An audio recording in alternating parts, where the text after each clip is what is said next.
پێشک یانەی نەورۆز یەکێکە لە یانەکانی کوردستان ئێمە هیوای سەرکەوتنیان لە بۆ دەخوازیین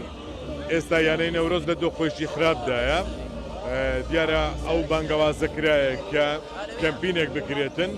ئێمە ژیوادارین لە هاندەرانی خۆشەویستی یانەی پایتەخت یانەی هەولێر ئەوانیش بەشێک بر لەو کەمپینە هاوکار بن ئێمەش بە شانازیەوە بەشدار دەبین هەمیشە هەولێر ناسنامەیەکی هەیە بە خەڵک و خاچیەوە مهرەبانە لە هەر بابەتێک پێویست بکاتن چاو خەڵکەی ڕووی تێدەکاتن هەولێر باوەشێکی گەورەیە هەر شوێنێک پێویستی بە هەولێر بێتن هەولێر بە شانازیەوە لە خزمەت دەبێتن ئەو بابەتەش ئێمە بەکارێکی باشی دەبینین پشتیوانی لێ دەکەین هیوادارم خەڵکی شارەکەمان و بەتایبەتی هەندەرانی